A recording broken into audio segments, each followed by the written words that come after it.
So for today, natunghayan po natin ang testimonya ng isang Assistant Secretary and at the same time, Assistant Chief of Staff ng Office of the Vice President sa katauhan po ni Limuel Ortonio. Malaki po ang naging partisipasyon niya sa buong proseso ng confidential fund from the request to the disbursement, to the liquidation, and even certification in compliance with the Joint Circular 2015-05. I would say na very material ang naging testimonya ni Mr. Ortonio because first and foremost, na-bolster niya, na-highlight niya, na-emphasize niya yung mga irregularities with respect to the supposed compliance in the Joint Circular 2015-01, kagaya po ng aking mga binanggit, particular sa pag-request ng confidential fund, sa disbursement ng confidential fund, sa utilization ng confidential fund, and even in the liquidation of confidential fund. Another important thing that was highlighted today is the fact that Mr. Ortonio was authorized by the head of agency to conduct the overall supervision. And to be specific, he went on saying administrative and financial supervision. And that's why he likewise testified na kaugnay pa rin ng pagre-request ng confidential fund, ang paggamit nito at maging sa liquidation nito ay saklaw pa rin ng kanyang supervisory power na ipinagkaloob sa kanya ng head of agency sa katauhan ni Vice President Sara Duterte. So that would be all for our opening statement today. Salamat po, Chair Kinky. Siguro kung may nice open na natin ang para sa mga katanungan. Unahin na natin si Haji, as usual. Magandang hapon po, Haji Kaaminyo ng Brigada News FM. Kanina po na-emphasize yung reminder na maging maingat nga po sa mga salitang ginagamit. Like for example po yung mga modus, pagsisinungaling, what else? Yung scam, etc. Yung nagagamit po ng ating counsel for the public prosecutors. How do you address po that? And kumbaga na maghinay-hinay or kumbaga ma-remind yung mga kasamahan po ninyo sa prosecution na of course naiintindihan naman na nakikarried away nga po ng kanilang direct examination? Well, first of all, tayo po ay gumagalang at sumusunod sa impeachment court. However, pursuant to the task of the prosecution team, we are conscious as well that we need to be accurate. Pag sinabi nating accurate, dapat yung binibitawhan mong salita sakto doon sa gusto mong ipahayag or tumutukoy exactly doon sa nangyayari, which is the subject matter of the testimony of the witness, no? So, minanifest naman kanina ni Attorney May na naging passionate siya, no? But apart from being passionate, I hope the people would understand that we are mandated as well to be very much accurate in communicating not only to the senator judges, but also to the Filipino people, which is the party that the prosecution team is representing. No? We are aware that what is at stake is the interest of the Filipino people.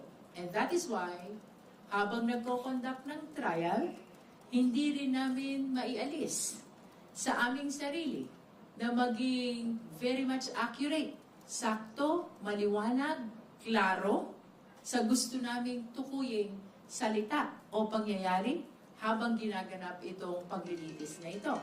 Nevertheless, kung ano man ang naging observation ng impeachment court with respect to the utterances or choice of words kanina ni Attorney May, we respect that and we will definitely abide with the impeachment court. Sa part naman ng buong team, of course, we are reminding each other to be very cautious in the choice of words so that we will not be prompting the impeachment court to cause any disciplinary action or whatsoever against the impeached prosecution team. Punta po ako dun sa sa point na kung saan sinabi po ni Lemuel Ortonio na batay po sa nakuha niyang information from Colonel La Chica, yung confidential funds daw po ay ibinibigay doon sa informant, tapos yung informant na po yung bumibili ng food, ng medicines, yung bumibili po ng tables at saka ng chairs, tapos nabati din po doon sa sa direct examination sa kanya na obligations were already incurred nga daw po, tapos nabanggit pa nga na arrangements yung kanilang ginamit. Nakakadagdag po ba sa bigat yun na yung pera binibigay sa informant, tapos pinambibili po ng informant ng tables and the chairs? Dagdag po ba yun sa irregularities sa pananaw po niyo?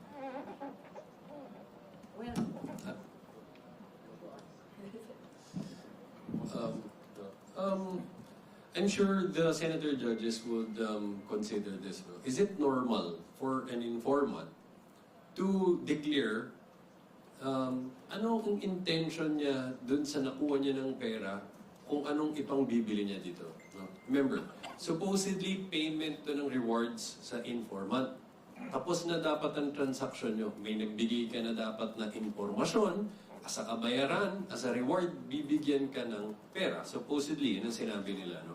So normal ba, dun sa informant, kailangan pa niyang sabihin, yung binigay mong pera, ipang bibili ko ng gamot. No? Tulad ni Mary Grace Piatos, for example, bibili ko ng 70,000 na gamot. No? At napakadami naman nila na kailangan pa nilang dalawang bagay. Lahat sila kailangan nilang bumili ng gamot at lahat sila kailangan pang ideklara na bibili sila ng gamot or bibili sila ng food supplies or bibili sila ng, as you mentioned, tables and chairs. No? I'm sure the senator judges would consider that. Is that consistent with ordinary human experience? No? Just like any other transaction, pagkatapos ka na bayaran, ilalagay mo pa ba? Doon sa receipt mo, magsha-shopping ako mamayang gabi, kung ano yung diyan ko ilalagay yan, di ba? So, it has significance definitely, but kung ang pagtitimbang niyan, of course, we'll leave it to the senator judges. No? But just like any other evidence, kailangan mo kasing ibanggayan with ordinary human experience para makita kung credible ba yung explanation na binibigay o hindi. Mas ano nga yung pagpapaliwanag parang mapupunta nga sa depensa kung bakit gano'n yung paggamit saka pag-utilize po nung pera, no? Hindi ko na tuloy alam paano ako sasagot dahil sinabi ni Kong Gingy kanina. Pero parang may mga salisig nangyayari yung chichiryagang no? Parang salisigang pa yung dating nila. Pero sa atin naman po, na-address natin na may gap talaga yung pag-liquidate nila. Parang ngayon makikita mo parang meron silang gap sa kanilang HR kasi based po dun sa mga nangyari sa mga nakarang araw, makikita mo na parang kulang yata sa competence saka hindi nagkukulang sa skill, magaling sila dun.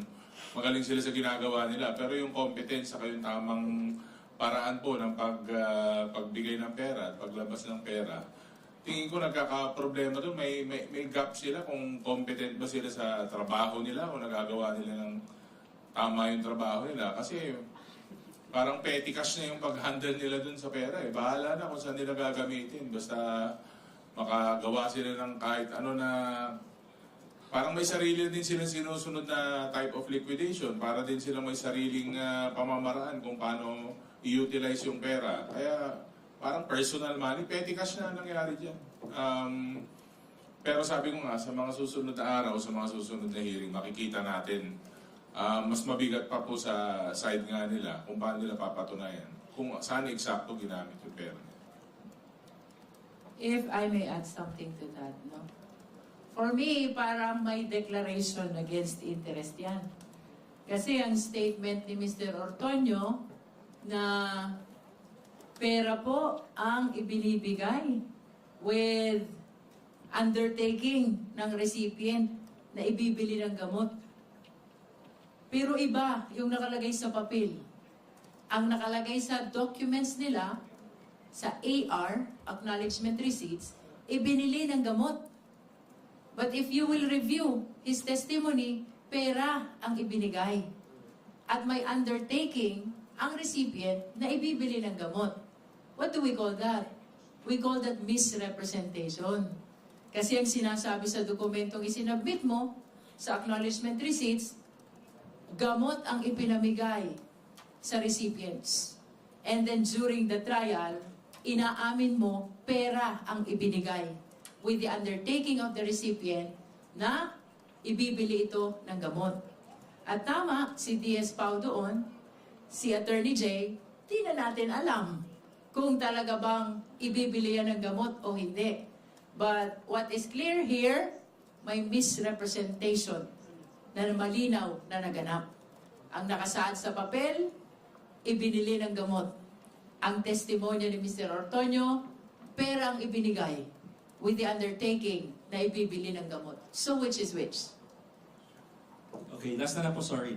What about yung 150,000 na inabonohan po ni Lemuel Ortonio kasi dapat 125 lang pero sumobra po yata sa liquidation. Tapos hanggang ngayon nga raw po ay hindi pa nare-reimburse o nababawi yung kanyang ipinang-abono na 150. Eh di ba sa kanila mismo nang galing, ang confidential fund ay bawal gamitin sa reimbursement. Di ba? So yung 150,000 na yon na ni-request ni Gina Acosta at parang inabonohan muna ni Mr. Ortonio, definitely you cannot charge that to confidential fund. Kasi yun yung paulit-ulit kong naririnig from the time of the state auditor to Gina Acosta hanggang kanina kay Mr. Ortonio, ang confidential fund ay bawal gamitin as reimbursement, no? Bagaman, hindi pa rin po malinaw yung liquidation documents nila. Kasi since day one of our presentation, ng evidence in support of Article 1, misuse of confidential fund, ay malaking katanungan na yan ng prosecution. Bakit yung 125 million na confidential fund nung niliquidate ay 125 million 150,000 na, no? So, hindi ako satisfied sa explanation na narinig ko kanina. Alright? I'll just add very quickly na dun sa first question, we just want to make it clear that there's no intention on the part of the prosecution to generate sound bites. To borrow the words of Attorney May, we just call a spade. No? We call it as we see it. So, and these are fair questions. Pag tinanong mong nagsisinungaling ba, those are normal questions. Pwede talagang tanongin yan, no? Sa testigo. And the witness is free to answer. Kung hindi, sabihin niya hindi. No? Even if kung tatanungin siya na, was it a scam? Pwede naman niyang sabihin hindi. Even, they should welcome that. On redirect or cross-examination, pwede siyang magkaroon ng pagkakataon at ipaliwanag niya bakit hindi siya scam. No? So those are fair questions. But just the same, of course, as mentioned by Chair Jinky, we will abide. No? Now, we'll be more careful. But just to clarify, those questions have legitimate reasons behind them. They're not asked just to generate sound bites. No? We call it as we see it. So kung ang dating dun sa cross-examiner or nagtatanong, no, mukhang may basis to ask, based dun sa mga narinig niya. For example, I'm not saying it is, but I'm just saying, when the question is asked, was it a scam? Dahil mayroon yung basihan bago siya dumating doon. Ngayon, free naman yung witness to say kung sasabihin niyang, no, it's not a scam. No? So, just to clarify that point. Okay, thank you po. Tapos po si Haji, ang magtatanong naman si Rosalie. Go ahead, Rosalie. Hello. Good afternoon po, ma'am and sir. Today po, naglabas po ng statement ang Armed Forces of the Philippines saying na terminated na po nila yung inquiry dun po sa investigation kala Colonel Nolasco at Colonel La Chica in relation po dito sa confidential funds ng OVP at ng DepEd. And this was confirmed by Defense Secretary Chodoro. How will this affect your decision considering na pinag-aaralan niyo pa po yun pong kung isasalang po ba ninyo bilang witness ito pong dalawang AFP officers na ito? Ang prosecution ay palaging guided ng articles of impeachment, no?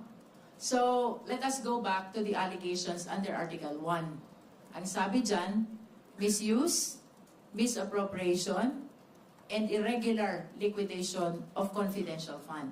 So what we are testing here is the completeness of the evidence that has been presented so far in relation to the allegations in the articles of impeachment, no?